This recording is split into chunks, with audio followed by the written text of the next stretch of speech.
The following is a production of DallasCowboys.com and the Dallas Cowboys Football Club. How about them Cowboys? Yeah! Go Cowboys!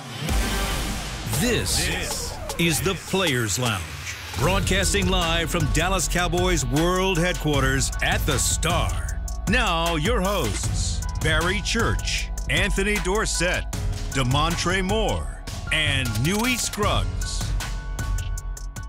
Here we are on a Tuesday, Players Day off here at the Star in Frisco. This is the Players Lounge brought to you by Aristocrat Gaming. This is Anthony Dorsett, former NFL player and the son of Hall of Famer Tony Dorsett and Heisman Trophy winner from the great Pitt Panthers. Damontre Moore, Texas A&M Aggie, who also played the National Football League for the Dallas Cowboys and several other teams. I'm Newy Scruggs. We have lots to get to today. First off, I'm glad we didn't make any we didn't pick Monday night games yesterday because I sure enough would have lost. We did. We picked them last week. We picked them last week. You got yours. We picked them. I want to say I want to say I lost. I was about to say Everybody did probably. I lost. No, I took Buffalo. I took Buffalo and Washington. I did too. Everybody did except for Church, who picked Atlanta for some reason. That's why I said Church called it. He said coming off a bye week, he said I liked them, and that was the one where it was like he was a solo rider. So I text CB last night. I said, "Hey man, what's the score?" He was like, "Right now you might be in the league." So I'm like, "All right, well, if I win, I'm still in the lead. If I lose, we gonna lose right there." So I think I was only up by one. CB, am I correct on that? You and Church went 3-5 last week. Oddly enough, Jesse Holly picked, and he picked Chicago over Washington, and he got that one. So he went 4-3 last week. He had the best record last week. Hey. You went Newy. You took the L last week. 2-6 last week. That was bad. I know. And you too, Anthony, 2-6. This was my week, man. Bad. Jesse. That was bad. But so Damontre was 3-5? Mm-hmm. 3-5. Oh yeah, so I'm still. Well, because he got the biggest thing with him is he got the Giants. He the only one that picked the Giants. He picked the Giants, New England, and Seattle, and those are his two picks. Everybody he played for? Everybody. No, I didn't play. That's right. I didn't. See, he only picks who he played. Two out of three. Hey. There you go. Okay. All right. But it was a bad week for all of us, though. Like football was going crazy. And I'll say this, I imagine people who were out there putting little extras on the game were all wrong too, because you're not thinking the Bills are going to lose to the Falcons. And hey, look. This is the league right now. This is the league. That's why if you're a Cowboy fan, you should be very frustrated about what happened in Charlotte, North Carolina. That was a game that you could have and should have won and put that in the bank, and you did not. And then you go see the way the rest of the week went here. Chicago goes and beats Washington on Monday night. Atlanta handles the Buffalo Bills, and here the Cowboys allowing Rico Dowdle to say, "I'm him, buckle up." And they took that whooping to the backside. So, but this weekend is what makes. You said you don't bet on it because what's going on, but this is what also makes people optimistic about it, because you're like, hey, with all this being said, the Cowboys still got the number one offense. The Eagles lost. Washington lost. It's like we're still, as Jason Garrett would say, in the red meat. So that's why it's like you can sit there and say we're still in the hunt. All right, so you look at it glass half full. Okay, and I'm looking at half empty because if you can't beat the Carolina Panthers, who going to beat? Yeah. If you don't have a defense, if Rico running up in you, what's going? Rico. Yeah, it is Rico. Defense wins championships and wins playoffs. But you're talking about the same Bears that came out there. Tore the Cowboys up. Tore them up. They tore them up. But then you get in a shootout with Washington, and it's like, man, you know what? Hey, we ain't the only ones that lost to the Bears, so maybe the Bears are doing good. Like, that's what I'm just saying. It just. You know how you always sit there and say, why are the Cowboys fans always saying Super Bowl now, or we're still got this, or we still have hope? Like, it's moments like this where you can still say it. I don't even think it got nothing to do with that. Okay. I just feel like the city is just caught up on some mediocre football, and every year, regardless of what the media train does and what Jerry does, he hypes everybody up. He's basically these people are kind of brainwashed at this point. Who's leading the division right now? And here's the thing, man. In Philadelphia right now, so Philly is 4-2. Here is, and I'm with you, Dorsett. People have watched 30 years of mediocre football, and now they believe it's okay. And when we're watching players retire, the questions or even thoughts that people are saying about, well, should Des Bryant get in the Ring of Honor? No. Tank. Somebody asked me, would Tank Lawrence should Tank be in the ring? I said no. There has been no winning done. Nobody has hung a banner around here. Nobody can even get to the NFC East Championship. I mean, the NFC Championship game around here. But fans have been so conditioned now to accept guys who've been okay, who've done nothing to add to the legacy of the Dallas Cowboys. I mean, you're younger. I'm not wrong. Now, I agree with you wholeheartedly on that. Tank, no. Dez, maybe it is because I'm younger and stuff like that. For this generation, yeah, it is mediocre, but he did the numbers. He changed the game in his own, like, retrospect. Like, the X is still, like, iconic. But when you think about the guys that you have said, the big-name giants that, who was it, Mr. Dent, that's not in there right now, it's like, okay. Icky Sheffield was iconic. Okay, so let's look at it. So that's why it's like, who's that's up there? Like, what receivers are on the thing? Bob Hayes. Bob Hayes was a running back and a receiver, right? Was he both? Mainly being a receiver is what Bob Hayes. So Bob Hayes, Drew Pearson, and that's it, right? Michael Irvin. Michael Irvin. Those are only three? Okay. Those are your receivers. All right, now peep game. Drew played the game at one of the most vicious times in the game. Yeah. Okay. Like, they didn't even have no basically interference, bump and run. He was lining up at receiver in a 3-point stance. And Drew only got, a total of like 8,000 yards maybe career-wise? Less than 10. It may be less than 8. I don't know how much Michael has, okay? Mm-hmm. Now, if we're looking at numbers, let's see what the numbers that Dez has. I understand he ain't win no championships, he ain't put up no banners. Yeah. But was he, I don't know how many years he was all-pro. Dez was one of the most dominant receivers consistently for a number of years. And that's why I say he would be. And so if you don't have a banner, do you not deserve to go into, like, say if a dude has an illustrious career with no banners, are you saying, like, he don't deserve to, have the Ring of Honor, have the Hall of Fame as well? Okay, so basically right now the Ring of Honor is going to people who have won championships here or got gold jackets. It's one or the other. That's right. We're accomplished either. Is Travis Frederick in the Ring? Here's your Ring of Honor: Troy Aikman, Larry Allen, Gil Brandt, Tony Dorsett, Charles Haley, Cliff Harris, Bob Hayes, Chuck Halley, Michael Irvin, Leroy Jordan, Jimmy Johnson, Tom Landry, Bob Lilly, Don Meredith, Drew Pearson, Don Perkins, Mel Renfro, Tex Schramm, Emmitt Smith, Roger Staubach, DeMarcus Ware, Randy White, Darren Woodson, Rayfield Wright. Perkins may have been the last guy that got in there who did not win a championship or go into the Pro Football Hall of Fame. And he got in, I want to say, 1976. Okay. So basically now for 50 years almost, this is the standard. Des Bryant doesn't meet the standard. DeMarcus Ware doesn't meet the standard. There's people out there asking about Tony Romo. Should Tony Romo get in? DeMarcus Ware don't meet the standard. I'm sorry, I'm not. I was about to say, how you know? He's already in. Now I'm talking about Tank. Tank. No, that's DeMarcus Lawrence. No, DeMarcus Ware's already in. He's in the Hall of Fame. I don't think Tank should. D Ware, he's in the Hall of Fame. Yeah, D Ware is in here. He's Ring of Honor. I meant Tank. Talking about Tank. No, Tank don't deserve it. I mean, obviously, everybody's going to talk about the catch. That was supposed to be the year that the Cowboys were supposed to win the Super Bowl. But, like, I'm trying to look. I really want to find his numbers first. That call is as bad as the Tuck rule. It is. Like, that man was a... But it didn't happen. I mean, at the end of the day, we could talk about Dez caught it. Dez didn't catch it. The league said no. And it is what it is. And as bad as the Tuck rule was for your Raiders, you know what? It didn't go your way. New England goes on to win a Super Bowl, and the legend of Tom Brady and Adam Vinatieri is born there. For real. This is what happens. But Des Bryant, while he leads the Cowboys in several receiving, numbers, the game has changed. The game has totally changed from what you can do. Number one, as you talked about here, receivers, man, you used to have DBs that could hit you all the way down the field. You can't do it now. Now you can barely brush a brother, and they've made the rules so the offense has all the advantages. How many yards did Dez Bryant have career? That's all I'm trying. I cannot find it on here right now. So my thing on that is, once again, you got no gold jacket. You did not win a championship with the Cowboys. What are we talking about? This is the list. Hey, now, you go back to Harvey Martin is a Super Bowl MVP. He's not even in here. Not to NFL Defensive Player of the Year, not in here. You might be right.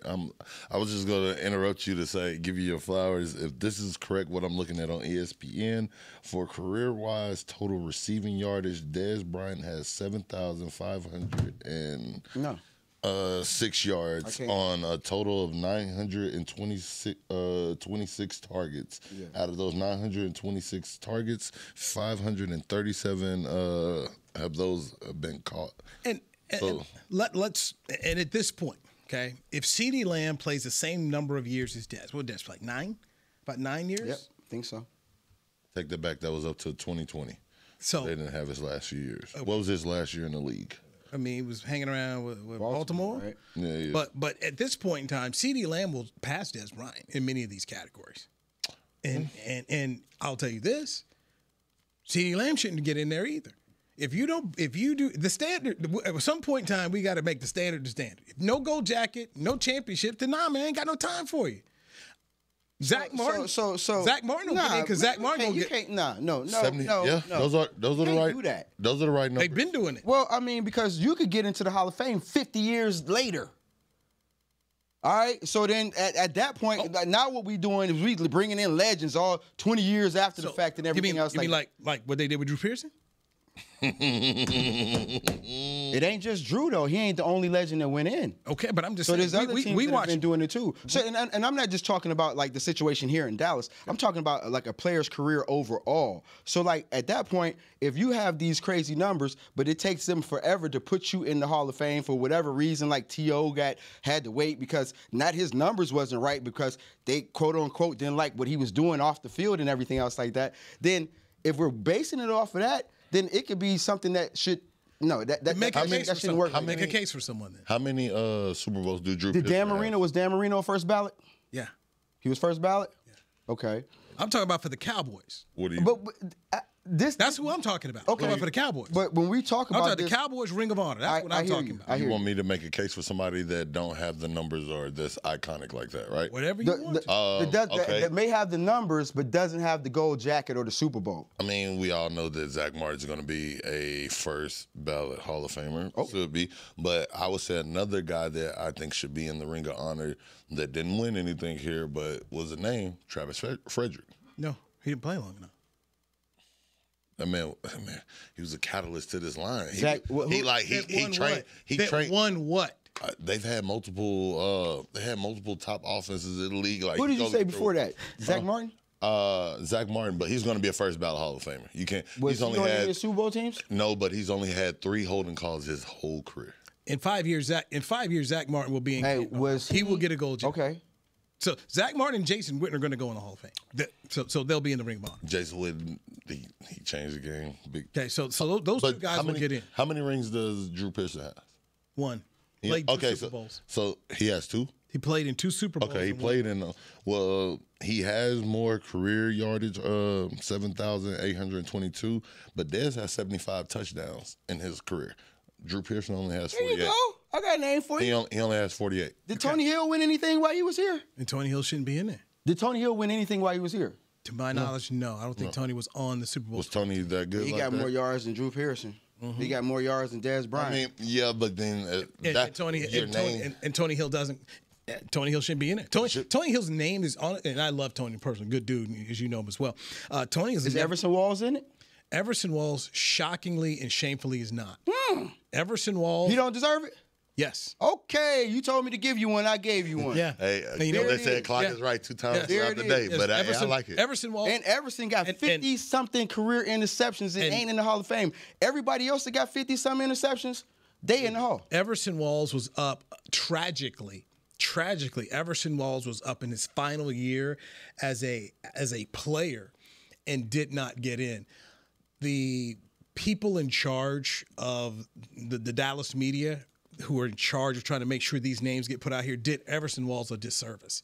Everson is a Hall of Fame player, should be in the Pro Football Hall of Fame, should be in the Cowboys Ring of Honor. They put Eric Allen in as one of my former teammates, and Eric rightfully deserves to be in there. Walls deserved to be in there. Everson Walls, in my opinion, is where Drew Pearson was. This is an overlooked Hall of Famer. This is a Hall of Fame player who did win a Super Bowl. Won it with. I don't know if I don't know if I would have gave Drew Hall of Fame. Yeah. Well, Okay. All right. Look, this is great. So Drew Pearson. And I know the time that he played, and I respect it. Okay. You know what I'm saying? But those numbers. Once again, okay, 7,000 yards. And how many years? Go back to you have. And he played with my daddy. He played with Roger Staubach. You have to look at the numbers at the time he retired. This is what the NFL was. You did not have teams that were out here throwing the ball 50 times a game. So nobody had so long to go in. Why did it take so long to go in if we're looking at it like that? I just told you one more time. This has been a problem with the Dallas media folks who are in charge of trying to push the agenda for the players. I talked to Rick Goslin about this very much so. And Rick said that Frank Luxa had let a lot of guys down by not putting forth their candidacy. I've also believed this to my very core, and I've talked to guys who played on the Super Bowl team in Super Bowl 13. That day, a lot of gold jackets were lost because the Cowboys would have won back-to-back Super Bowls, won 12 and 13, would have been the first team to win 3 Super Bowls. Would have been the team of the 70s because they'd been to 5 Super Bowls in the 70s. Steelers won? And the Steelers won that game. And so, therefore, we see a guy like, no offense, but Donnie Shell a Hall of Famer? I mean, really? I mean, damn, the front was so good. You got 2 dudes at middle linebacker. I mean, linebacker between Jack Ham and Jack Lambert. What you got to do? You got one dude who took one side of the ball away, and Mel Blount, nobody was going over there. Mel Blount big as you playing corner, bro. Right. Oh, wow. And you so, ain't never seen him? So I've always like, Donnie Shell, really? I mean, because Mike Wagner was a good safety there too. Yeah. But this is how it worked. This is how it worked. So Drew Pearson, Cliff Harris had to wait forever today. Cliff and Drew were, check this out, both first team, all 1970s, all decade. Okay, all decade.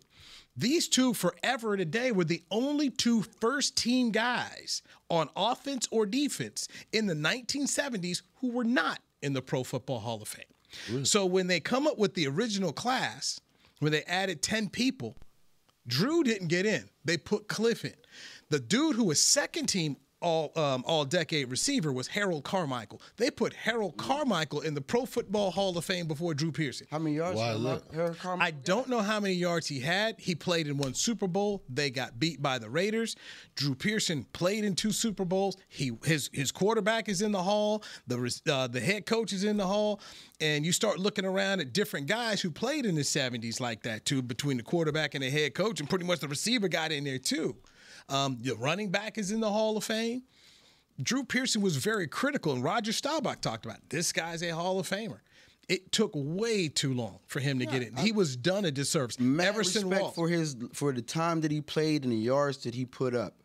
You know what I mean? But at the end of it, it seemed like he was more so politicking and all the I love Drew. Grew up with him and his kids as well. But the whole thing, you broke my heart and all this other kind of stuff and everything, it was just a little, it was a lot. It was a lot. Being there that day, and when they talked about the guys getting in, there were people telling him, you're getting in. There were also people there, which once again, you were first team all 1970s. You're the only guy on offense not in. Everyone else is in. And then on the other side, it's Cliff. Everyone's in. And they were talking about the cleanup hall here where they were going to put in 10 people, and they didn't. And what also happened to Drew is, if you noticed, nobody got more than 2 off one team. The Steelers, the Cowboys, the Packers, they only gave them 2. They weren't giving anybody 3. So the 2 dudes who got in, Jimmy Johnson, Cliff Harris. Bill Belichick, by the way, was on that committee, and Belichick politicked for Harold Carmichael over Drew Pearson along with Bill Polian. And they were saying that they felt Carmichael was a very hard person to guard. And that I didn't play against him, but I can look at him and tell. And that he changed the game. But he was second team all 1970s, not first team, second. So how do we do this? So we're talking about numbers that are not in front of us right now. We're trying to compare careers. I don't know what year Drew started playing. I don't know what year Carmichael started playing. But I do know what you just said is very true.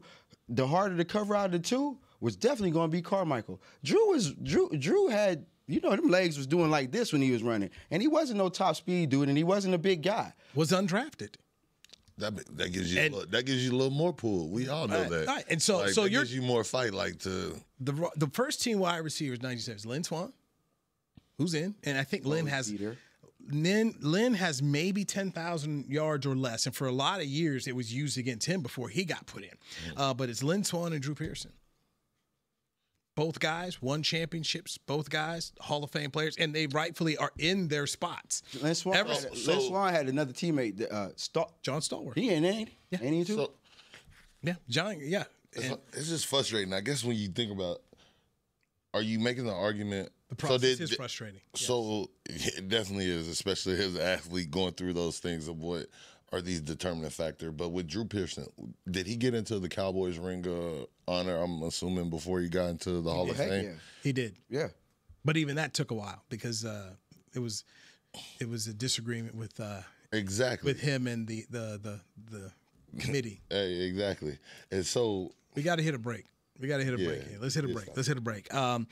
We will hear from Jerry Jones as he talks about Matt Eberflus's defensive coordinator because fans are frustrated and upset. But we'll do that next right here we got Trey Moore, Anthony Dorsett. I'm Newy Scruggs. This is the Players Lounge brought to you by Aristocrat Gaming on DallasCowboys.com. Crown Royal and the Dallas Cowboys are bringing back the Royal Rig for Season 2. See it in action at AT&T Stadium on Thanksgiving Day, where the Dallas Cowboys take on the Kansas City Chiefs, and around Dallas on November 26th and November 28th. Visit crownroyal.com to see where else the Royal Rig is stopping this NFL season. That's crownroyal.com. Please drink responsibly. Hey there, Cowboys Nation. Kyle Yeomans here, sharing that same team that brought you Buffalo, bringing NFL casino games that show America's team on and off the reels. Aristocrat is changing the game with a new experience. Football fans, this means you can pick your team and play your team. Check out the Cowboys-themed casino games developed by Aristocrat, a proud sponsor of the Dallas Cowboys. Gambling problem? Please contact the U.S. National Problem Gambling Helpline at 1-800-GAMBLER. That's 1-800-GAMBLER for 21 and over. Returning for the 2025 NFL season, Boss reunites with the Dallas Cowboys to drop the next chapter of their iconic collaboration. The Boss Cowboys collection fuses fashion and football once again, capturing the fearless spirit of what it means to be your own boss. Just in time for kickoff, gear up in standout styles that show your team pride with a bold edge. Available now at nflshop.com/HugoBoss, HugoBoss.com, and Boss retail stores. Hashtag be your own boss. It's the official men's skincare brand of the Dallas Cowboys, Jack Black. And right now, Cowboys fans can get 15% off their $75 order. Plus, because every deal needs a playmaker, your order will include a free 5-piece skincare set and free shipping. The Jack Black Playmaker is 4 of Jack's favorites and a full-sized intense therapy lip balm. Make a play for the playmaker at getjackblack.com/Cowboys with the code CowboysVIP. That's getjackblack.com/Cowboys with the code CowboysVIP. Back to the Players Lounge. Cowboys Nation, head to the Miller Lighthouse at AT&T Stadium for a free watch party presented by 7-Eleven. Watch the Dallas Cowboys face off against the Broncos in Denver on Sunday, October 26th. Doors open at 2 p.m. Yes, do not be late, and kickoff is at 3:25, so be in your seats and be ready. Enjoy a performance by the DCC. Slurpee samples for free, $5 Miller Lights, yes sir, $5 for the low, and much more. Claim your free ticket today at DallasCowboys.com/Watt Party. Checking numbers here. This is what it says for Lynn Swann. Career 336 receptions, receiving yards 5,462, receiving touchdowns 51. What you say? No, Career NFL statistics: 336 catches, 5,000 yards, 5,462 yards, 51 receiving touchdowns. All decade 1970s, 3-time Pro Bowler, 3-time first team All Pro, Super Bowl MVP, Super Bowl 10 when they beat the Cowboys, and 4-time Super Bowl champion. 5,000 yards. 5,000 yards, but also when was he? But playing? he made. When was he playing? He finished in 1982 when they wasn't throwing like that in the league. So the thing it's kind of like when and the plays that he made in the biggest games, bro. You can't. Swanee showed up. I ain't saying. No. I'm not trying to say saying, that other people didn't. Oh no, when you say that number though, like you said 336 catches. Receptions. 336. Dez has 537 targets. Catches. Once again, you can't. And this is where I get frustrated. It's not the same game. It's not the same. We can say football, but the NFL is not the same game. It's legislated differently. The rules are different. They have pushed offense all day long. And now passing. And think about it. Rocky Bleier, Robert Newhouse. Two well-known fullbacks. Man, you're lucky. You know who Rocky Bleier is? I don't know who Rocky Bleier is, but I do know Rod Newhouse and Robert Newhouse. You know Robert Newhouse because I know his son Rod. Yeah. So that's why it's like So these are positions that they don't even have anymore. I remember when William Floyd played for the San Francisco 49ers, drafted in the first round out of Florida State, bar none. I can't think of the last time we saw a fullback drafted in the first round. But this is the difference. The NFL football's changed. So when you talk about receiving numbers and passing numbers, to me, I always say, go back to when a guy left. Yeah. When Tony Dorsett left the National Football League, I think he was second all time in rushing. He passed O.J. Simpson. He was second or third. So now you look at it, it's not the same. Oh, no. But when you leave the game and you are top 3 in a major category, dude, that's balling. Oh, no, it is. Joe DiMaggio, and it's just a baseball reference. When Joe DiMaggio left Major League Baseball, he was second or third all time in home runs, with only like 300-plus home runs, under 400. Today, that's nothing.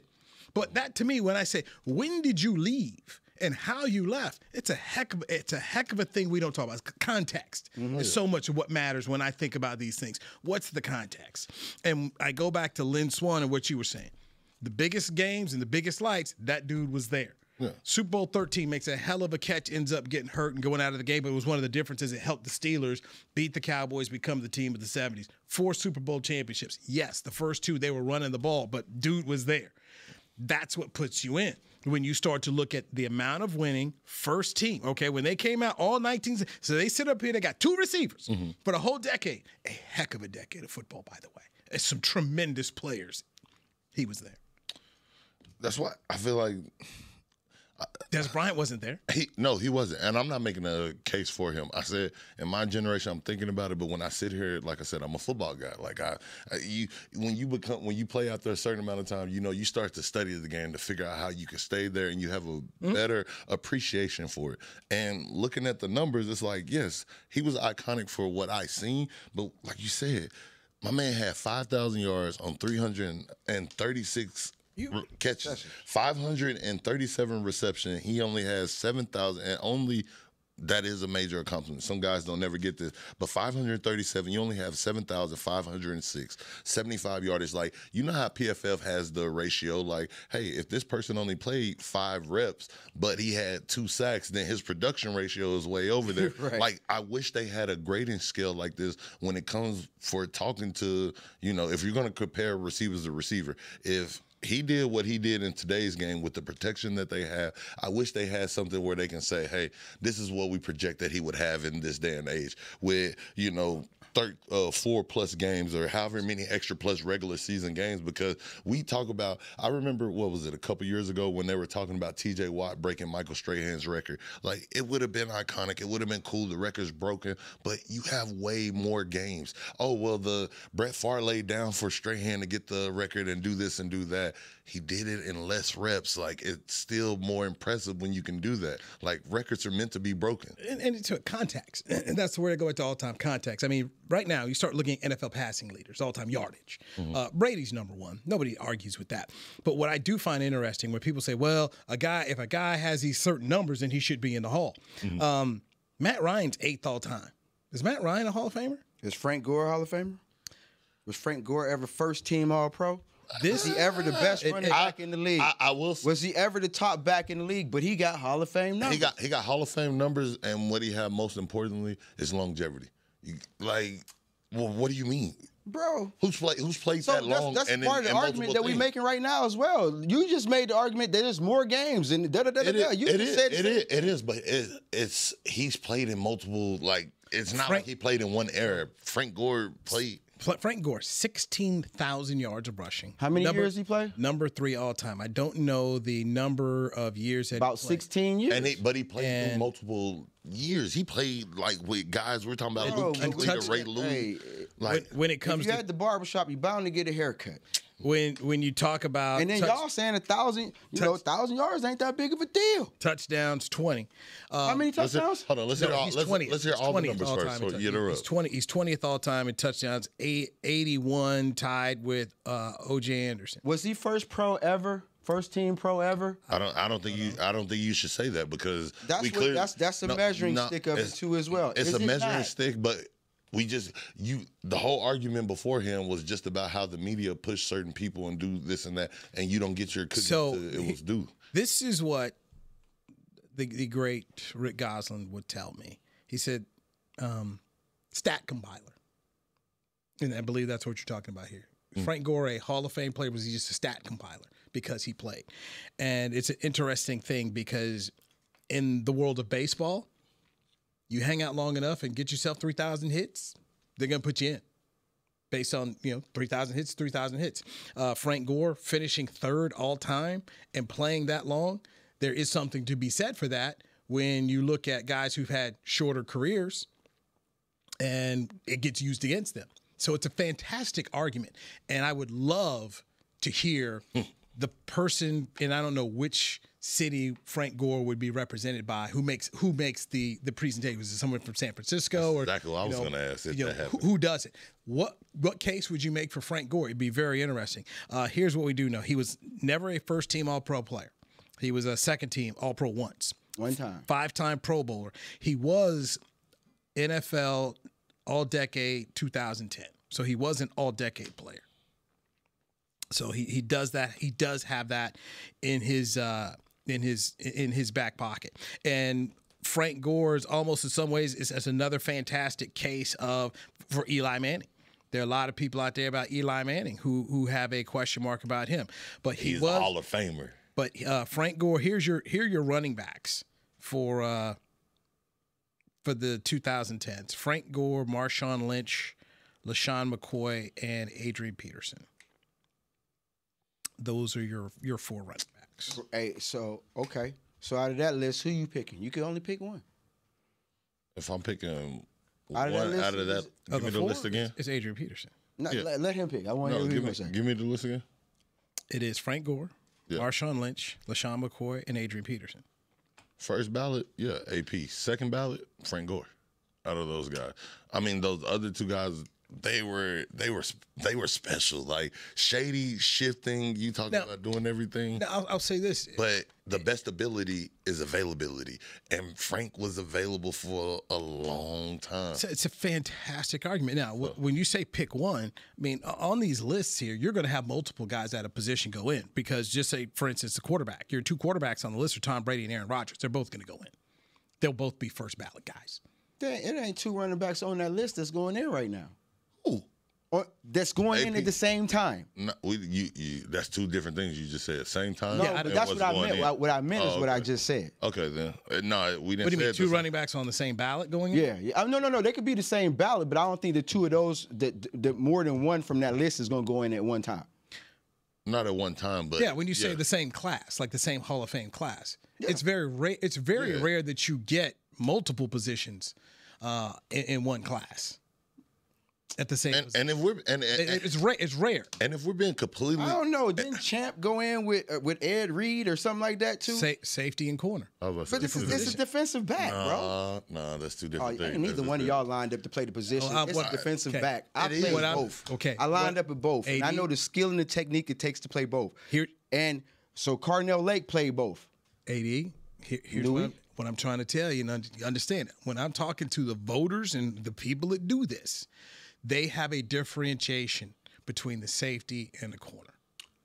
I know. And now, a Rod Woodson, Ronnie Lott. Played both. Who played both. By the way, they just them. Ain't too many Rod Woodsons. I mean, that's like Charles Woodson, Arnell Lake. Right. There's like a list. Gary Gray. No, there's a bigger list than there is. But for the most part, they're looking at safety, corner. They're looking at him and that such. Like a Ty Law, they're going to put him in the corner kind of conversation. Everson Walls are going to put him in the corner conversation. And when you talk about many guys who played both, first off, it's very rare that you got somebody who's that damn good anyway. I mean, it's, you should be able to go from corner to safety and then still be balling. That's why they in the Hall, because they're special guys. We didn't get that many special dudes out there like that. And just looking right here on the 2010 list, all right, corners. It was Patrick Peterson, Darrelle Revis, Richard Sherman, and that was corner. Then they go into defensive back. They put 2 defensive backs there. They said Chris Harris and Tyrann Mathieu. Then for safety, they put 3 dudes on there: Eric Berry, Earl Thomas, and Eric Weddle. That right there on that list, they went and just chopped it up into 3 places for DBs. So one corner, DB, and then safety. They chopped it 3 ways. So back in the day when we had dudes that was playing multiple positions, kicking the ball, running the ball because they wasn't throwing the ball and doing all this Red stuff. Grange. Way back when. Sammy Ball. You got in for being a football player. That was the whole thing. You're a football player. Times changed. I was about to say. Hey, Times we still dealing with football. We got to hit a break here. I promise Jerry on Matt Eberflus. Let's dive into that here on the Players Lounge with Trey Moore, Anthony Dorsett. I'm Newy Scruggs. It's gone off the tracks, but it's been a fun debate and conversation because that's what you do when you're in the Players Lounge right here on DallasCowboys.com. Hey there, Cowboys Nation. Kyle Yeomans here, sharing that same team that brought you Buffalo, bringing NFL casino games that show America's team on and off the reels. Aristocrat is changing the game with a new experience. Football fans, this means you can pick your team and play your team. Check out the Cowboys-themed casino games developed by Aristocrat, a proud sponsor of the Dallas Cowboys. Gambling problem? Please contact the U.S. National Problem Gambling Helpline at 1-800-GAMBLER. That's 1-800-GAMBLER for 21 and over. Life is a workout, and Smoothie King is here to help you power through. Whether you're maxing out overhead presses, pushing through chest flies, or being the hero your golden retriever needs to carry them over that scary bridge, Smoothie King has the fuel to help you go all out. Build muscle and boost your recovery with 45 grams of protein, 0 grams of added sugar, and delicious customizable ingredients in the Gladiator Smoothie. Available in chocolate, strawberry, and vanilla. Only at Smoothie King. It's game day at Raising Cane's. If you want to order like a champ, it's the action off the field you need to focus on. The only play you're running is chicken. So what combo are you picking? Make it a perfect season. We've got tailgates of hand-battered, cooked-to-order chicken fingers and cane sauce, and jugs of freshly made tea and lemonade. All available to order online or on our app. This season is about to be unbeatable. Raising Cane's Chicken Fingers, one love. Hey, Cowboy fans. Keith Davis here, former Cowboys safety. Keith Davis into the end zone. You know what separates champions from the rest? Making the right move at the right moment. With blockchain.com, that's never been easier. The Cowboys became America's team by striking bold when it mattered most. Now it's your turn. Invest like your icons with blockchain.com. Visit blockchain.com/Cowboys today to get started and learn more. That's blockchain.com/Cowboys. Back to the Players Lounge.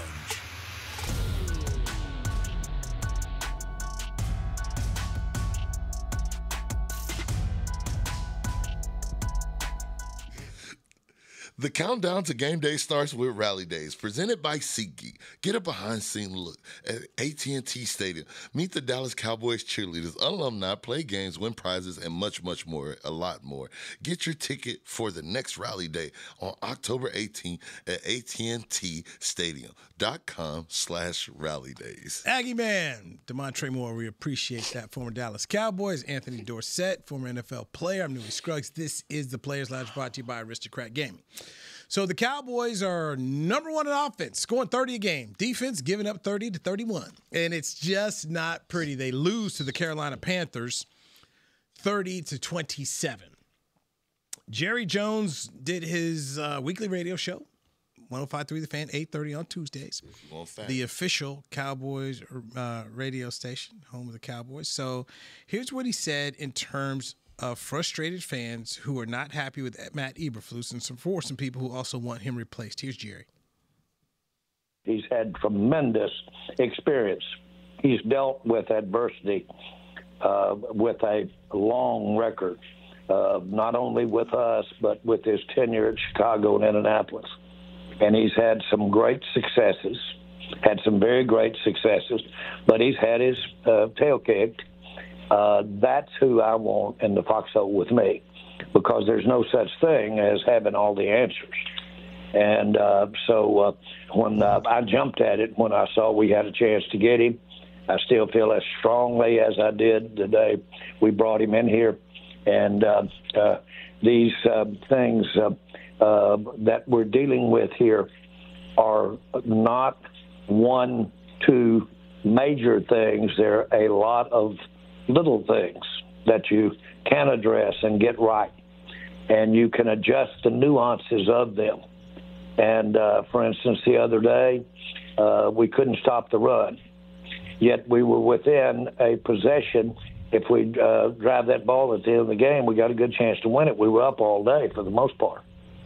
And so there's a lot of ways to win football games, and Flus is dealing with nuances there that we can adjust and change. And you do adjust, and you do change, and there will be that. What's interesting is that the way the game panned out was very, very on point with the way that our coaches planned for the game to pan out. We just thought we could get more stops. We thought we could physically do a better job with them, and they were able to scheme us a little bit. That to their credit.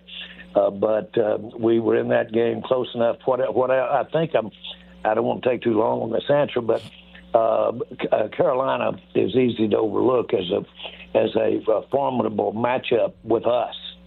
They match up right good against where we need the work, and so they were a tough opponent for us the other day. We almost pulled it off.